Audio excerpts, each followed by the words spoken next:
খেজুরের বাগানে পানি দিবে, আল্লাহ সহ্য করতে পারে না। নদীর দিকে ইশারা করেছে, নবী ইশারা করো, ইশারা করতে দেরি, পানি ভরতে দেরি না। এক বালতি পানি নিচে আর ইশারা করেছে, প্রতিটা পানির বালতি ভৈরা ভৈরা খেজুর পানি উঠতেছে। আল্লাহ নবী সাল্লাল্লাহু আলাইহি সাল্লাম আলীর মাথায় দাঁড়িয়ে আছে। অল্প কিছুক্ষণ পরে যখন বালতিটা ধরতে যাই, তো বালতিটা হাত থেকে পানির নিচে চলে যায়। ইহুদি ব্যক্তি আসছে, পানি ছেঁচা হয়েছে, বলতেছে ভাই আপনার খেজুর বাগানের পানি ভরপুর হয়ে গেছে। চতুর্দিক দিকে ইহুদি ব্যক্তি তাকায়া দেখে এত তাড়াতাড়ি পানি কিভাবে আসা সম্ভব, আমি কল্পনাও করি নাই। একবার খেজুর বাগানের দিকে তাকাই, একবার রসুলের চেহারার দিকে তাকাই, একবার রসুলের চেহারার দিকে তাকাই, একবার খেজুর বাগানের দিকে তাকাই। আল্লাহর নবী সাল্লাল্লাহু আলাইহি ওয়াসাল্লাম এবার ইহুদি ব্যক্তির দিকে তাকায়া বললেন, ভাই আপনার খেজুর বাগানে পানি বইরা গেছে। ইহুদি ব্যক্তি বললেন, এই যে টাকাগুলো নেন, মজুরিগুলো, পরিশ্রমগুলো নেন, আপনার বেতন, আপনার ভাতাগুলো নেন।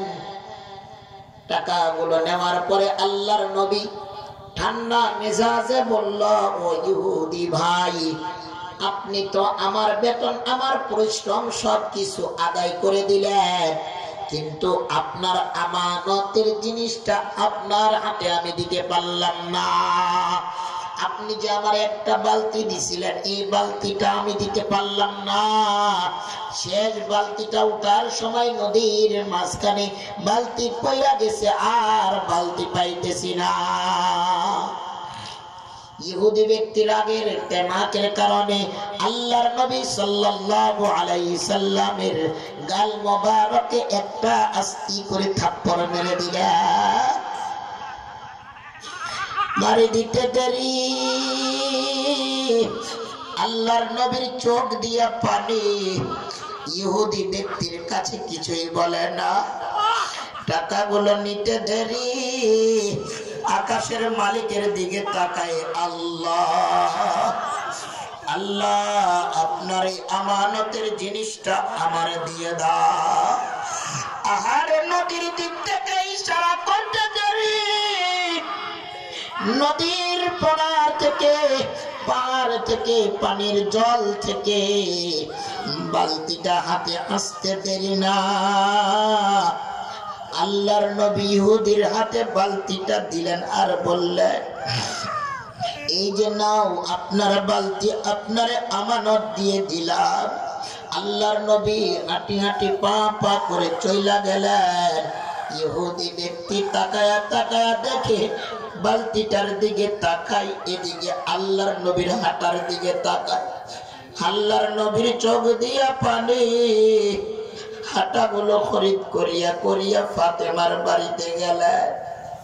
হ্যাঁ ফাতেমা, বাড়িতে আসনি? আল্লাহর নবী যাওয়ার পরে ফাতেমা ডাকে দিয়া বলে, আব্বা কি ব্যাপার? কয় আমার আদরের হাসান হুসাইন কই? কয় আব্বা 3 দিন ধরে খানা নাই, বাড়িতে কোনো পাক শাক হয় না বাবা। আপনার আদরের নাতি হাসান হুসাইন কাঁদতেছে কাঁদতেছে, আর সামলাই না। আমি বুঝায়া বুঝায়া তাদেরকে ঘুম পাড়ায়া দিলাম, আর তারা ঘুমায়া গেছে আব্বা। আল্লাহ নবী বললেন, মা গো দুঃখ করবা না মা, এই যে আটা নিয়ে এসেছি, রুটি বানায় না। আল্লাহ নবী আদরের মেয়ে হযরতে ফাতেমার সাথে সাথে বয়া বয়া নিজে বরকতি হাত দিয়া রুটি বানায়া বানায়া সুন্দর করে শেখাইলে। হাসান হুসেন ডাক দিয়া বলে, নানু ভাই, আমার নানু ভাই, উঠো উঠো, তোমাদের জন্য খানার ব্যবস্থা হয়েছে। আল্লাহর নবী খাওয়াইতেছে। আদরের ফাতেমার ডাক দিয়া বলে, মা গো, ও মা তুমি একটু খাও। আল্লাহ নবী সাল্লাল্লাহু আলাইহি ওয়াসাল্লাম নিজের হাত দিয়ে রুটিটার লুকমাটা ফাতেমার মুখে দিবে। ইতিমধ্যে ফাতেমা রাদিয়াল্লাহু তাআলা আনহার চোখ দুইটা বাবার হাত মোবারকের দিকে গেছে। তাকায়া দেখে বাপের হাতের ভিতরে রক্তগুলো কেন জমা, এইদিকে গালটা লাল টকটকা বড় ভরা কেন। হাত তৈরা বলে আব্বা আপনি আখেরি জামানার নবী, আব্বা আপনি তো শেষ নবী, আপনার হাতে এরকম রক্তগুলো জমাট হইল কেন, আপনার গালে এরকম রক্তগুলো জমাট কেন। আব্বা আপনি আমার একটু খুইলা বলে। ফাতেমারে কোনো কষ্ট না কিছু না, মা তুমি খাও।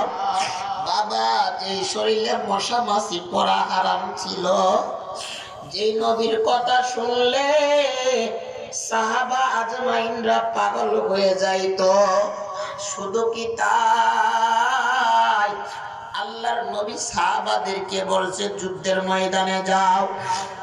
ইতিমধ্যে সাহাবারা রওনা করেছে। জঙ্গলের মধ্যে যায় যায় সাহাবারা দাঁড়ায় আছে।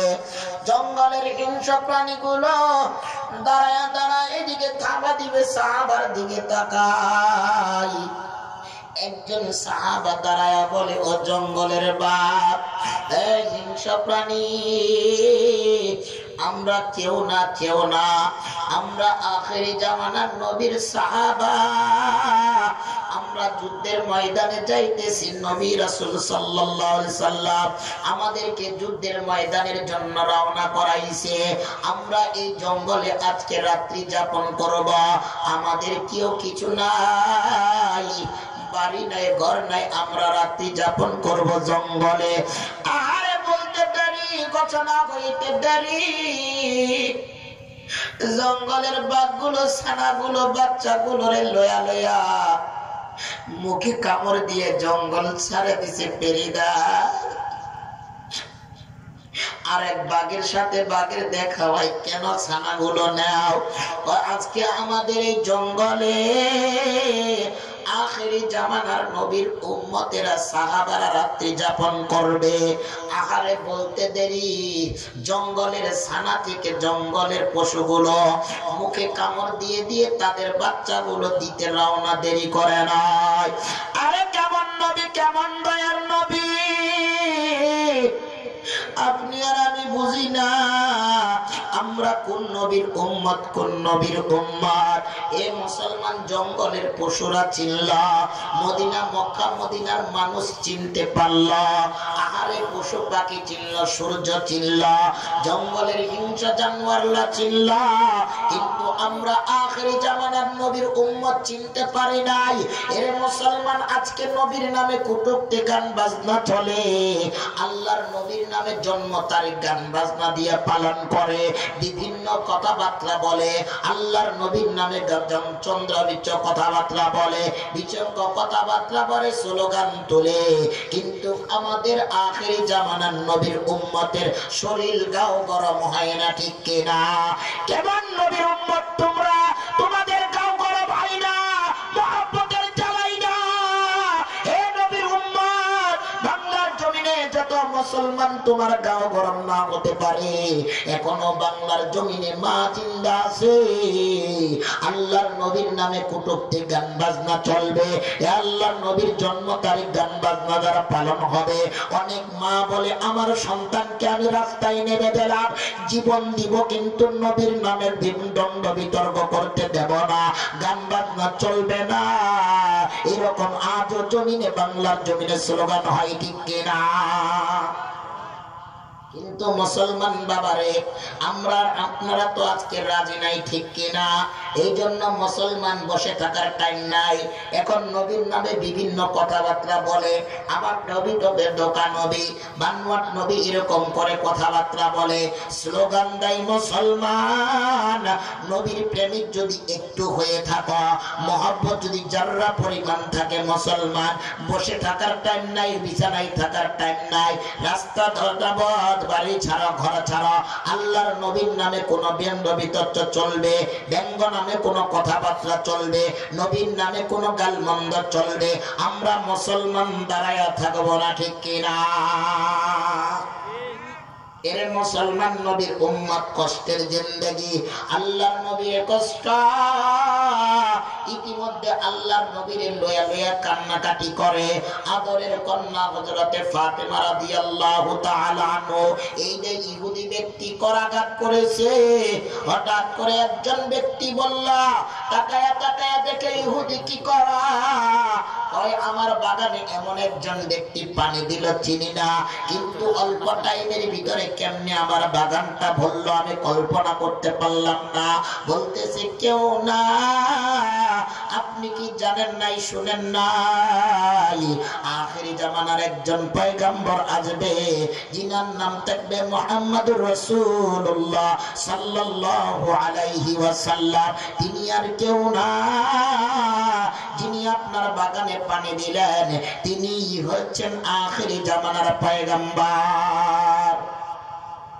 ইহুদি শুনতে দেরি আর দেরি করে নাই, বাড়ির দিকে দৌড় দিছে, দেরি করে নাই। আরে আমি কাফের একজন বেঈমান, আল্লাহর নবীর গায়ে হাত তুলেছি, এই হাত আমার দরকার নাই। আল্লাহর নবীর গায়ে যে হাত ব্যবহার করেছি, এই হাত আমার রাখার দরকার নাই। বাড়িতে গেছে তলোয়ারি বাইরে কইরা, আহারে ক্রন্দন করতে করতে হাতটারে খন্ড করে ফালাইছে। লম্বা চওড়া ইতিহাস মুসলমান সংক্ষিপ্ত আকারে বলে বাজার। এ মুসলমান বাবা, নবীর উম্মতের দল, কাফেরি ব্যক্তি, ইহুদি ব্যক্তি ক্রন্দন করতে করতে অস্থির হয়ে গেছে, চোখগুলো লাল। ইতিমধ্যে হাতের কবজিটা ছাড়া ফলাইছে। ইতিমধ্যে আল্লাহর নবী কোথায় পাওয়া যায়, কোন জায়গায় পাওয়া যায়, তালাশ করতে করতে রওনা হয়ে গেছে। আহারে যেদিক দিকে সুগন্ধ পাই এদিক দিয়া যায়। ইতিমধ্যে হঠাৎ করে হযরতে ফাতেমা বাড়িতে যায়, দরজার মধ্যে আঘাত করে। আল্লাহর নবী ভিতর থেকে বলে কে? এবার ভিতর বাইরে থেকে আওয়াজ দেয় আমি গো। হঠাৎ করে আল্লাহর নবী সাল্লাল্লাহু আলাইহি সাল্লাম কাছে গেছে। ইহুদি ব্যক্তি দাঁড়ায়া আল্লাহর নবী বলে ভাই আর কোন কি কষ্ট দিছে নাকি, আবার এসেছেন? আল্লাহর নবী সাল্লাল্লাহু আলাইহি সাল্লাম চড়া আঘাত করে কথা বলেন নাই, আদরের সাথে বলছে ভাই আর কোন কি দুঃখ পাইছেন নাকি বলেন। পায়ে ধইরা পয়রা বলে নবী ওগো আল্লাহর পয়গম্বর, আমি জানি না, আমি বুঝি না গো নবী। আল্লাহর নবী বুকে জড়ায়া বলে কি ব্যাপার, কেন কি হইছে? বলতেছি গো নবী আমি শুনেছি, আমি জেনেছি আখেরি জামানার একজন পয়গম্বর আসবে, কিন্তু আমি জানি না আপনি আখেরি জামানার নবী, আপনি আখেরি জামানার পয়গম্বর। আমি জানতে ভুল করেছি, বুঝতে ভুল করেছি, ওগো নবী আপনার কাছে আঘাত করেছি, মাফ করে দাও। আল্লাহর নবী সাল্লাল্লাহু আলাইহি সাল্লাম হাতের দিকে তাকায়া দেখে ইহুদি ভাই আপনার হাত কই, হাতের খন্ড কই? বলতেছে ওগো আল্লাহর নবী এদিকে তাকাবার টাইম নাই, ওগো আল্লাহর নবী আপনি আমারে মাফ কইরা দেন, আপনার কালিমা খানা আপনি আমারে পড়ায়া দেন। আল্লাহর নবী সাল্লাল্লাহু আলাইহি সাল্লাম বললেন ভাই ইহুদি ওই আপনার হাতের খন্ড টুকরাটা কই? আল্লাহর নবী বলার সাথে সাথে ইহুদি ব্যক্তি বলে এই যে হাতের কবজি কাইটা ফলাইছি, দরকার নাই। যে হাত নবীর গায়ে গর্বে উঠেছে, যে হাত যে নবীর গায়ে থাপ্পড় মেরেছে, এই দেহ আমি চাই না, এই হাতও আমি চাই না, আমার হাত লাগবে না। আল্লাহর নবী বলে হাতের খন্ড টুকরাটা দাও। ইতিমধ্যে হাতের খন্ড কবজিটা নিছে, আল্লাহর নবী হাতের সাথে লাগায়া দিছে, দিয়ে শাহাদাত আঙ্গুলটা উঁচা কইরা আল্লাহর নবীর জবান থেকে থুতু মোবারক নিয়া চতুর্পাশ থেকে লাগায়া দিছে। কিছুক্ষণ পরে ইহুদি ব্যক্তি দেখে তার হাত, দুই খন্ড হাত জোড়া লেগে গেছে। আরে মুসলমান কেমন নবী, থুতুর মধ্যে বরকত। সাথে সাথে ইহুদি ব্যক্তি পায়ে পড়া বলে, গো নবী, দেরি নাই, দেরি নাই, আর সহ্য করার টাইম নাই, আমার জীবন আমি ইসলামের জন্য উৎসর্গ করলাম। ওগো আল্লাহর নবী, আপনি আপনার কালিমা খানা পড়ায়া আপনার ইসলামের তলদেশে আমারে নিয়ে রাখ। এ মুসলমান নবীর উম্মাত, আল্লাহর নবীর কষ্টের জীবন গেল।